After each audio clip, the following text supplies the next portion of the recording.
¿Qué tal, amigos? Bienvenidos nuevamente a esta sección de Sigue Soñando. Yo soy su amigo Berry Orozco y el día de hoy estamos de súper manteles largos. Estamos con una persona que admiro muchísimo y que respeto, y conocer su historia ha sido fascinante. Si pudiéramos decir todos los accolades, todos los reconocimientos que este personaje ha tenido a lo largo de su trayectoria, podríamos hablar de Salón de la Fama, Récord Guinness, triples coronas, 7 mares, en fin, una gran cantidad de reconocimientos que ha tenido este extraordinario atleta, pero ser humano. Estamos el día de hoy con Antonio Argüelles. Bienvenido a Sigue Soñando. ¡Aplausos! Muchas gracias, te agradezco muchísimo, Beni, que me des la oportunidad de estar contigo y con tu auditorio. En estas épocas de confinamiento, como platicábamos antes del programa, son momentos de reflexión y bueno, estoy todo para ti, para tu auditorio. Muchísimas gracias, Antonio. Yo quiero remontarme, nos vamos a ir a hacer este viaje hace 30, 40 años atrás en tu vida. En esta etapa de Antonio, cuando la vida te presentó este primer gran desafío que fue el hacerte cargo desde muy pequeño de tu familia. Entiendo que tú vivías junto con tus papás en Coyoacán, ellos se dedicaban al tema, tu mamá y tu papá, veterinarios, pero en algún momento, un momento de la vida de tus papás, tú tuviste que tomar las riendas y desde muy pequeño te fuiste, digamos que el sostén de tu familia. Cuéntanos un poquito de ese proceso en tu vida y cómo lograste darle la vuelta a eso. Bueno, fuimos todos, mis hermanos, Diego, Raúl, Arturo, todavía no nacía. Como bien dices, vivíamos en Coyoacán y ambos, mi padre y mi madre, eran médicos veterinarios. Mi mamá era investigadora en la UNAM y mi papá, aparte de la clínica, trabajaba para unos laboratorios multinacionales. Entonces él deja de trabajar ahí, pierde ese trabajo. Y bueno, los ingresos que teníamos de la clínica, la UNAM, pues no eran suficientes para lo que mis padres habían puesto como objetivo en su vida, que fuera nuestra educación. Nosotros íbamos al colegio alemán, entonces pues había que pagar las colegiaturas y empezábamos ya a nadar. Eh, y afortunadamente descubrí que teníamos, pues todos, tanto Raúl como Diego como yo, capacidades de vender. Y entonces la primera empresa que fundé fue una empresa para vender gogles, gorras y trajes de baño Speedo. En ese tiempo vivíamos en una economía cerrada y cuando viajábamos pues conseguíamos los trajes de baño, y así empezó mi vida empresarial, y eso me llevó a conocer al presidente mundial de Speedo, a Bill Lee, que en los Juegos Olímpicos del 76 él me invita a que me vaya a vivir a su casa. Literalmente me adoptan.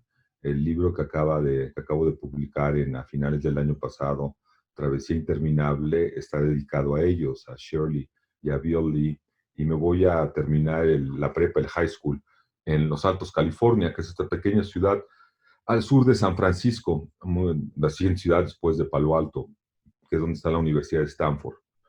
Y bueno, de ahí cambió mi vida Vale. en forma muy importante, porque terminando el high school ingresé a Stanford, y en Stanford dejé de nadar.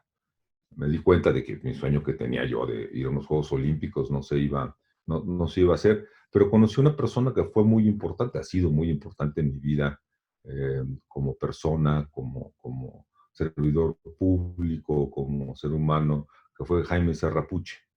Él fue mi maestro. Yo estudié filosofía y letras germanas y economía, y Jaime fue maestro mío de economía, en una materia, y así nos hicimos amigos, y bueno, fue una relación que perdura después de 40 años, y me tocó una parte importante de mi vida como servidor público, la hice de la mano de Jaime, ¿no? Entonces, bueno, tuviste una pregunta de cuando tenía 14 años, pero no, fue de 14 como a los 24. Oye, Pero fíjate que conociendo tu historia, yo te voy a decir cómo la pude resumir. Y es una frase que me encanta, que mi mamá me decía muchas veces, que dice que cuando el alumno está preparado, el maestro va a aparecer.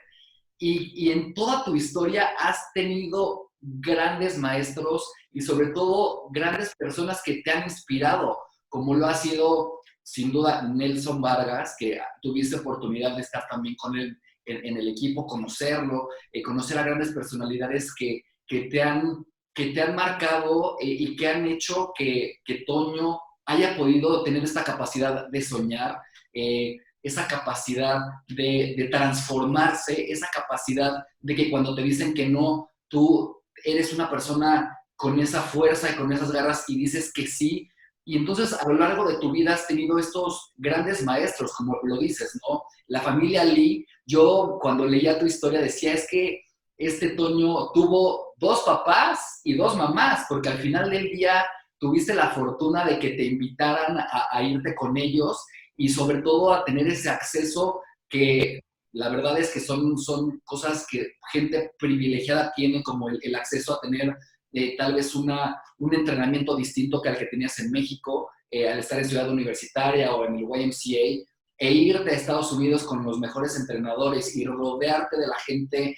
Yo siempre en los entrenamientos a la gente que me escucha les digo, rodéate de las personas que te lleven, que te impulsen, que te hagan ser más fuerte. Y creo que en la historia de tu vida, si podemos comprimirla un poco, como lo dices en tu libro, has tenido grandes maestros, grandes mentores y grandes personas que han influenciado toda tu carrera. Sí, definitivamente. Yo empiezo siendo con Nelson como mi entrenador y empezamos trabajando juntos. Después Mr. Lee, Bill, mis papás, tanto mi mamá como mi papá siempre, sobre todo mi madre, siempre les fue muy agradecido a los señores Lee. Ella decía que eran mis papás americanos y a mí lo que me dio, mi padre Antonio me enseñó muchas cosas, pero Bill me dio algo que mi papá nunca me podía haber enseñado, ¿no? Porque a mí Bill era una persona, era un ejecutivo de una empresa transnacional como el Spido. Y el vivir en una ciudad como Los Altos, bueno, es de los lugares privilegiados de Estados Unidos, de California. Eh, entonces me dio una visión diferente. Y luego, digo, tuve la fortuna de trabajar con Jaime Serra eh, en el camino. Inicié con José Ángel Gurría, que era el director general de Crédito Público, con a la mejor persona como Manuel Ángel Núñez. Manuel Ángel fue gobernador de Hidalgo. Y después cuando nos vamos a la campaña de Colosio, pues el doctor Cedillo, Ernesto Cedillo me invita y después de que Jaime, pues tuve otro gran maestro, Miguel Limón. Miguel Limón para mí no solamente fue un jefe, un mentor, pero un gran maestro. Miguel me enseñó lo que no me enseñaron ni Serra ni Cedillo. Son dos visiones del mundo totalmente diferentes, de la tecnocracia y alguien que conoce la política y la política social del país como Miguel. Y eso cambió mi vida porque a partir de ahí yo me dediqué a la educación y esos como tú bien dices, algo que por lo menos a mí me ha caracterizado es, he tenido la fortuna de encontrarme a personas que me han dado la oportunidad de trabajar cerca de ellos y yo siempre digo que me han aguantado, ¿no? Porque yo no soy una persona fácil. Y han tenido la paciencia, sobre todo paciencia, de llevarme por el camino correcto. Pero también me ha enseñado a mí varias cosas en la vida, ¿no? Uno, a ser generoso de regreso. Yo siempre, nunca olvidaré lo que los señores Lee hicieron por mí y yo siempre me he puesto una meta en la vida de pues, poder por lo menos cambiarle la vida, si no como ellos me la cambiaron a mí, por lo menos contribuir a que otras personas tengan oportunidades que nunca se hubieran imaginado, ¿no? Y ya voy en ese camino y es un camino eh, que para mí me da muchísima satisfacción cuando volteo hacia atrás y ya tengo 61 años. Volteo hacia atrás y digo, a esta persona le ayudé este poquito, ¿no? Wow. Pero pudo hacer algo. Dos, este tema de aprender que te tienes que rodear con personas que son mejores que tú. Yo creo que es una cuestión importante que de alguna manera creo que lo mencionas.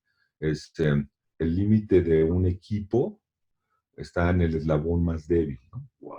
Entonces, entre mejores personas con más talento estén en el equipo, pues va a ser más fuerte. Entonces, yo siempre digo que las personas con las que me rodeo son más inteligentes que yo y saben más de lo que, en lo que ellos saben, ¿no? Entonces, a lo mejor yo no sé tanto de matemáticas, pero tengo a alguien que sabe mucho de matemáticas. Y no sé tanto de informática, pero tengo a alguien que sabe mucho más que yo. Entonces, eso ayuda. Y eso es difícil, ¿eh? Eso es difícil que las personas en posiciones de liderazgo acepten tener a personas que los retan, ¿no? Y yo siempre le digo a mi equipo que lo que deben de hacer es que aprecio más que me digan no y que me digan estás equivocado, a que me digan a todo que sí, porque después con eso que te dicen a todo que sí, pues vas a tronar en algún momento en el camino, ¿no? Y luego yo creo que una otra cosa de la que he sido muy afortunado es pues, que he podido vivir la vida que me ha gustado, ¿no? Y parte, me hacía una pregunta el otro día, la semana pasada fue la presentación del libro en inglés, y el Wow. inglés, el libro tiene un título diferente al título en español. En inglés se llama The Forever Swim. El libro lo escribimos inicialmente en inglés Ok. y después hicimos la traducción al español y en español se llama Travesía Interminable. Y cuando me decían la pregunta por qué la diferencia, yo les decía que The Forever Swim es la parte del libro que tiene que ver con mis nados.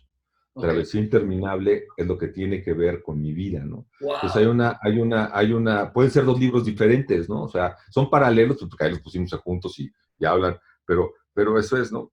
Y aprovecho para mostrarle a tu auditorio Travesía Interminable, que ojalá y lo compren, lo lean, porque aparte todas las regalías del libro van a la Fundación Brazada Abrazada, que es donde enseñamos a niños de escuelas públicas a nadar. Antes de este confinamiento ya teníamos a 1000 niños en Wow. Hermosillo que lo estábamos enseñando a nadar. Pero bueno, te interrumpí, Oye, contesté otra vez muy largo. es un libro entrañable, a mí me ha fascinado y yo igual me gusta remontarme al pasado, Antonio, porque al final muchas veces, ¿a poco no? Como seres humanos vemos solamente el resultado. Y entonces yo podría hablar ahorita de todos los premios que has tenido, todos los accolades, los reconocimientos internacionales, que tu espíritu ya se haya llenado de la satisfacción de estar en un récord de Guinness, en fin. Pero a mí me gusta mucho también decirle a la gente, una, hay un proceso, hay todo un bagaje, el resultado está, pero todo el viaje que haces para llegar a ese lugar, hay muchos desafíos, hay muchos nos, hay muchas resistencias, hay cosas que tú manejas en este libro que te han marcado. Y si me lo permites, me gustaría adentrarme en cosas que me hicieron mucha reflexión. Cuando tú empiezas en tu proceso de decir, quiero ser un nadador, quiero estar en Juegos Olímpicos, en los primeros lugares, y empieza esa resistencia y que tú digas o alguien te ha dicho, es que, brother, no tienes los genes. Entonces, imagínate, puedes haber tomado la parte de la víctima o el responsable, como siempre, ¿no? Decir, ok, no tengo los genes, tiro la toalla, me dedico a otras cosas. En tu caso, siempre has tenido esta visión de ir por un resultado y has tenido estas garras, esa hambre de ir, y no solamente por el resultado, sino por el proceso de aprendizaje. Entonces entiendo que en esta parte, cuando algunas veces nos dicen es que no tienes el talento, no tienes las fuerzas, no tienes la complexión, tú tal vez te comparabas con atletas europeos o ingleses o de algunas otras regiones, y cómo esa parte de tu cerebro ha tenido la capacidad, Antonio, de transformarse. Y una de las cosas que también me llamó mucho la atención en el libro es que en algún momento de todos tus entrenamientos, viviste en algún momento de tu vida temas de bulimia y anorexia, porque querías empatar con algo que tal vez tus entrenadores te decían o con lo que tú veías, y muchas veces, sobre todo en hombres, no vemos ese tema, lo vemos más como en las mujeres. Me encantaría que nos compartieras un poquito de tu historia porque creo que le puede dar muchísima luz a mucha gente que queremos hacer cosas, pero que tal vez no tenemos o no creemos que tenemos las herramientas correspondientes. Mira, yo creo que contestando en dos partes de tu pregunta, la primera es algo que para mí fue muy sencillo desde que era muy niño. Cuando los astronautas están en el proyecto de Apolo, se incendia una de las cápsulas, ha de haber sido por el 66, 67. Y yo le pregunto a mi papá, en mi casa no había televisión, entonces yo desde chiquito pues, escuchaba el radio y leía el periódico El Excelsior, que es el periódico que llegaba a la casa. Y pues obviamente estaba la foto ahí del incendio, ¿no? Y me impresionó mucho. Y le pregunté a mi papá que por qué la gente hacía eso, que por qué se arriesgaban y se morían. Y me dijo, lo que pasa es que tú tienes que entender que no hay que tenerle miedo al fracaso, a lo que hay que tenerle miedo es a la mediocridad.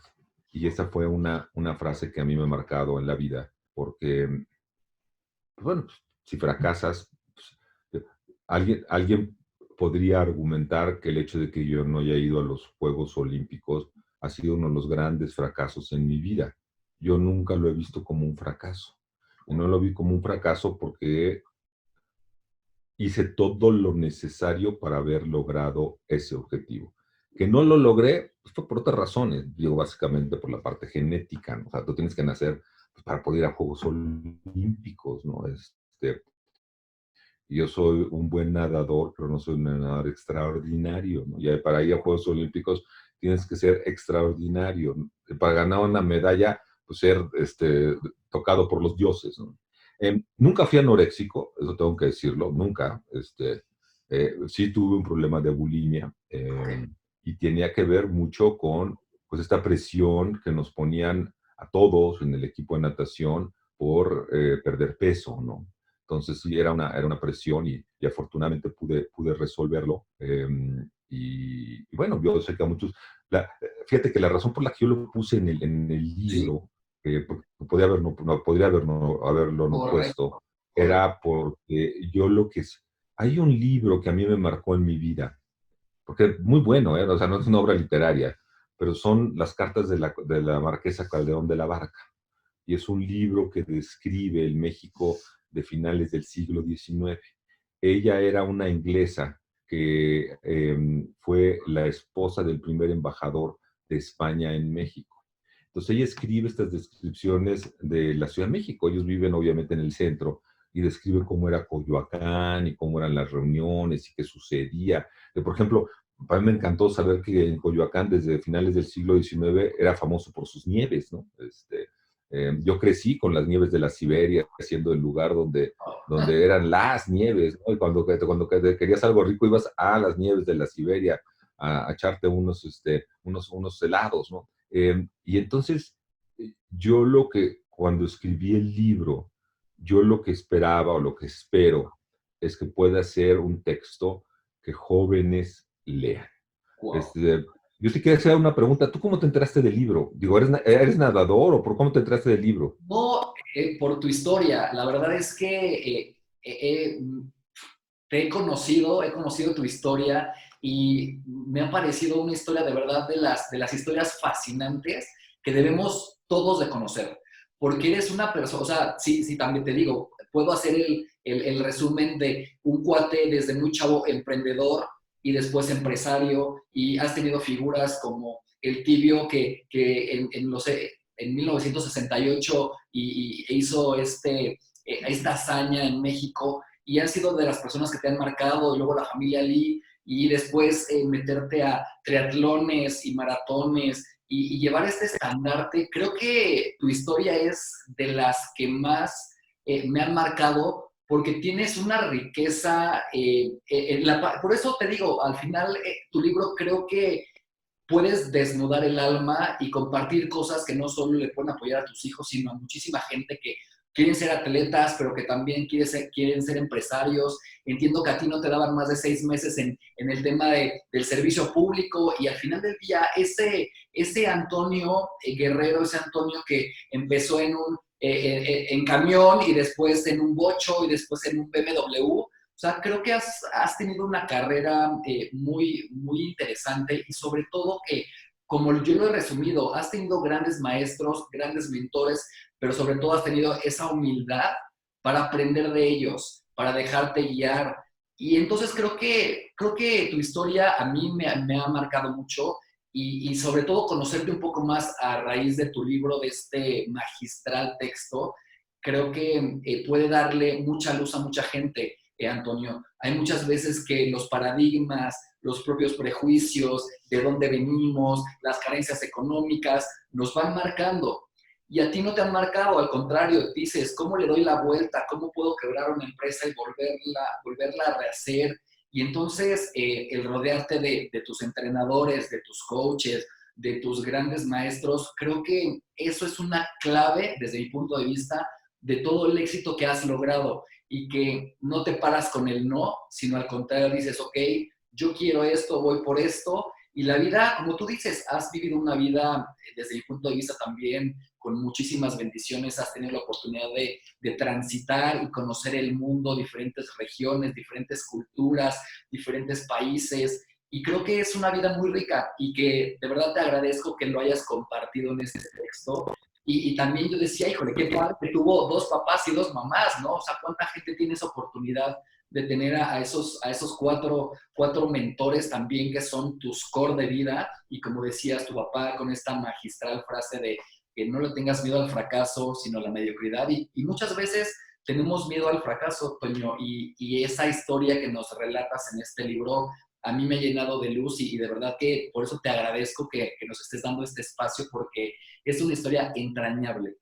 Desde mi punto de vista, eres una persona a la que debemos de seguir, admirar, conocer y estar cerca de ti, de cómo ha sido ese proceso, sobre todo, como te digo, de cuando viene el fracaso, de cuando viene el no, de estar nadando con tiburones al lado, de estar todo lleno de hipotermia, o sea, estar en contacto con la naturaleza, de verdad que por eso mejor te dejo hablar a ti porque me podría pasar una hora dándote este A ver, reconocimiento.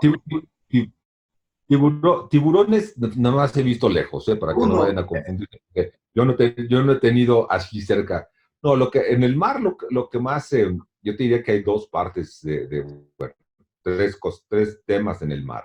Que en el mar es el lugar donde más libre me siento, porque yo sé ahí que me voy a encontrar, que son básicamente olas y viento, ¿no? O sea, es un lugar de mucha paz. Dos, a lo que más le temo en el mar son a las aguas malas, porque las aguas malas no te las puedes quitar, las aguas malas te pican y hay algunas que son muy, muy venenosas, y entonces es muy molesto, ¿no? Eh, y lo otro es que la vida marina se te acerca, ¿no? O sea, yo recuerdo un día que un delfín me estuvo acompañando 2 horas en el wow, nado.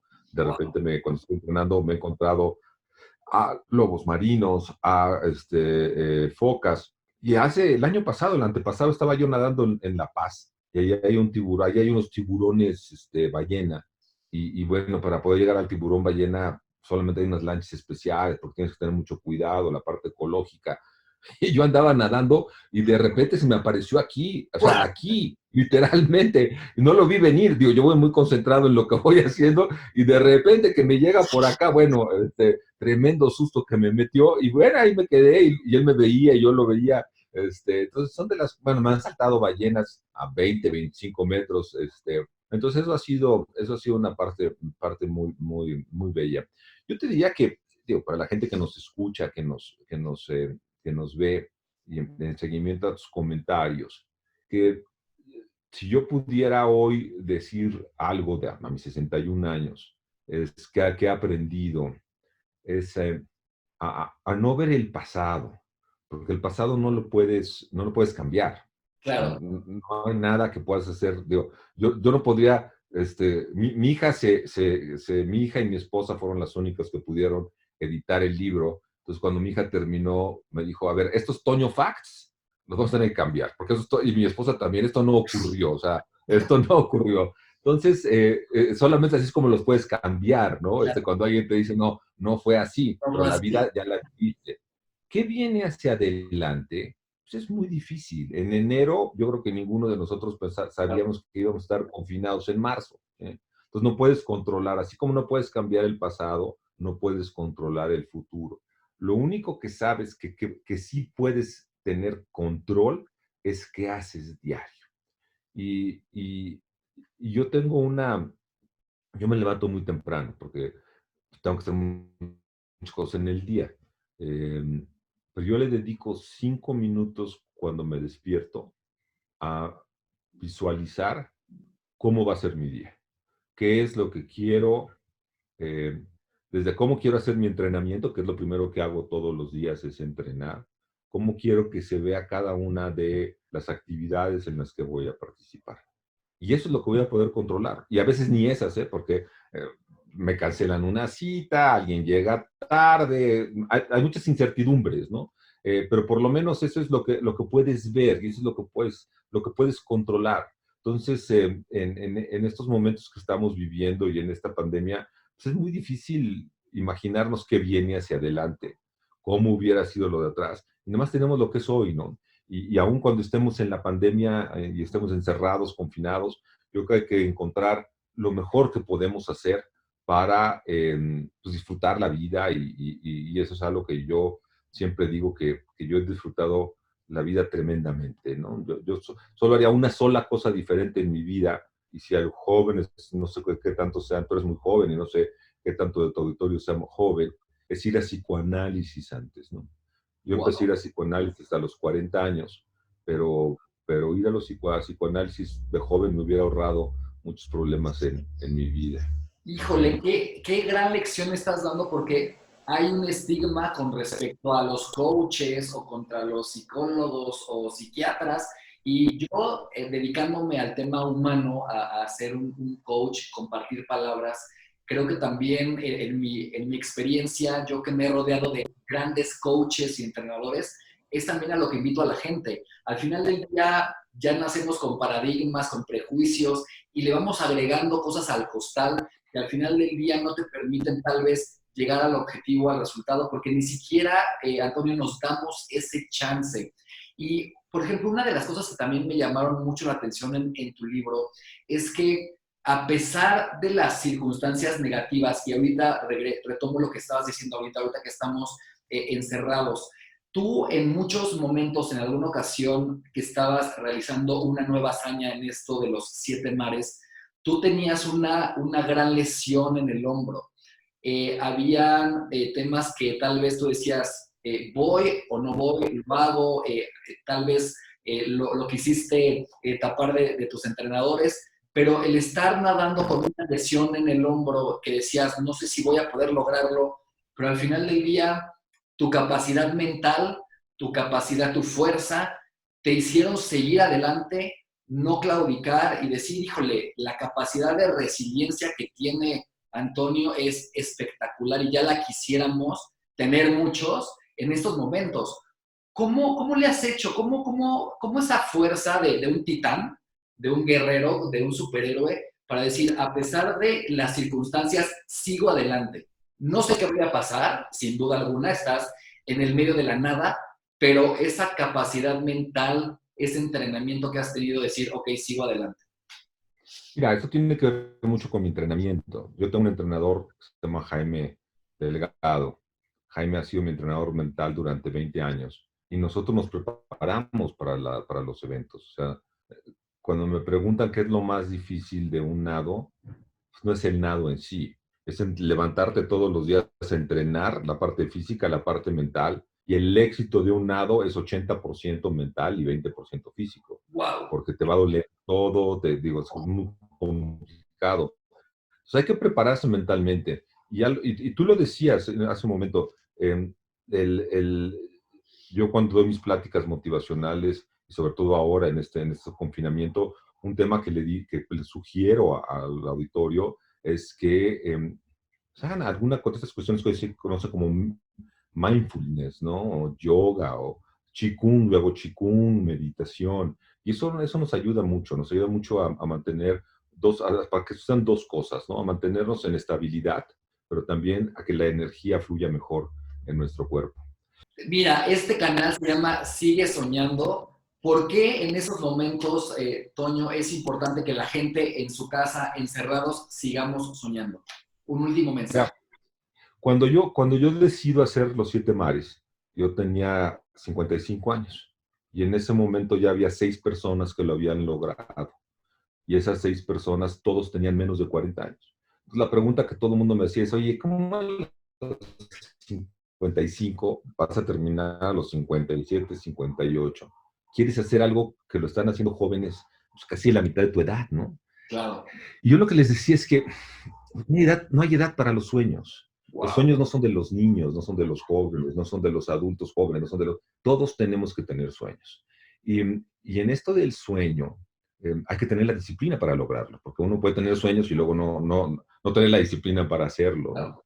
Y yo creo que en este confinamiento, algo que nos ha permitido es em, estar más con nosotros mismos, ¿no? El simple hecho de quedarte en tu casa, bueno, te obliga a que tengas más tiempo. Ya sé que hemos tenido muchos problemas con los niños de la clase de los niños y la convivencia, etcétera, pero seguramente hemos tenido espacio para pensar en qué queremos hacer. Entonces, yo lo que le recomendaría a tu auditorio en este canal que tiene como centro los sueños es que no hay edad para los sueños, no Wow. hay sueños chicos, medianos o grandes. Lo único importante es que cuando tienes un sueño tengas la fortaleza para seguirlo hasta el final. Wow. ¿Ok? Wow, gracias Toño, de verdad que si puedes mostrar nuevamente tu libro para que la gente que esté viendo este episodio vayan a comprarlo, vayan a descargarlo. Es un libro fascinante que justo habla de los sueños que Antonio Argüelles ha realizado y ha podido materializar en toda su vida. Antonio, ha sido un gran placer, gracias por este tiempo que nos has Agradezco, dedicado. Benny. Y de verdad que te mando un fuerte abrazo a la distancia. Y amigos, no se pierdan estos episodios de Sigue Soñando con personalidades como Toño, que es realmente un superhéroe. Muchísimas gracias y hasta la próxima. Muchísimas gracias, Toño. Chao. Nos vemos.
Yo sabía que las primeras 3 horas iban a ser muy complicadas.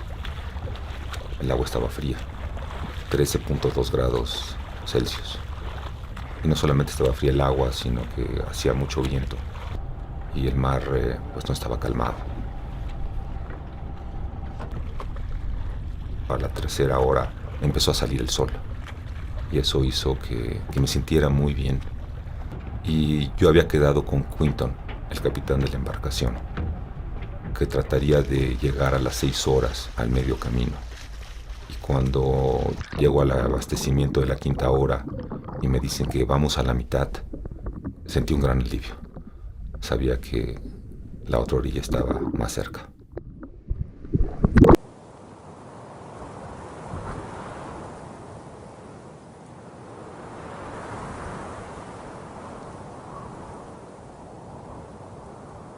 El frío es un dolor que no se quita entunado. Durante los primeros 15-20 minutos llega al máximo que vas a tener.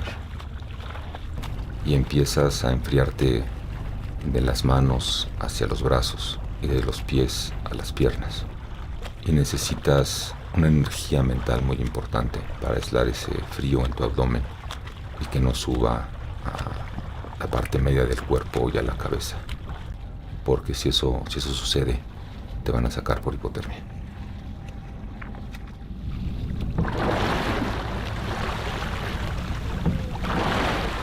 So we really need to start pushing because we need to beat the tide. We need to get in before the tide. Okay. And as I said before, what happens here? At what time is the tide? 9 o'clock, 2100. But what happens here is the tide pushes you out. Yes. So we're about here. Yes. Yeah. And really we need to be about here. Okay. Okay. So we need to push, really push now. Okay. Okay. Okay. Yeah. For We understand. we can push for 1 hour at least. Yes. Yes. For 1 hour more. 1 hour hard. Okay. Yes. Ay, hasta yo siento feo describirlo.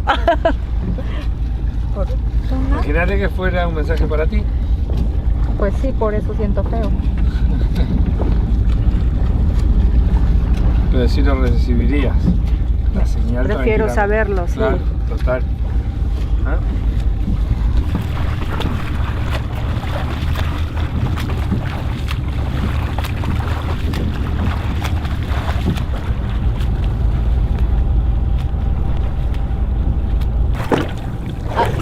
Ahí. Sale. Bien, viene bien concentrado este. Bien, Toño, ya estamos avanzando. Pero necesitamos mantener ahí.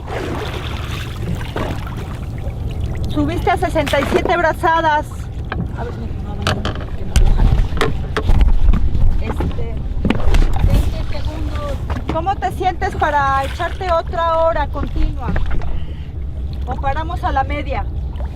¿Cómo cuánto falta? 4 kilómetros, arribita de los El 4. tiempo. Depende, es que la corriente está muy fuerte. Ya la rompiste, pero no nos podemos confiar. Ok. Venga. Hagámoslo en una próxima hora. Ok, venga. Vamos, Venga, Toño. Venga. En ese momento me concentré y sabía que tendría que encontrar la energía de donde fuera. Me habían pedido que aumentara el ritmo y pasé de 64 a 68 brazadas por minuto. Obviamente, después de 11 horas, esto es muy complicado. Cuando superé la corriente me sentí más tranquilo. Iba nadando y veía cómo se acercaba cada vez más la costa. Y en ese momento sabía que el nado estaba por terminar.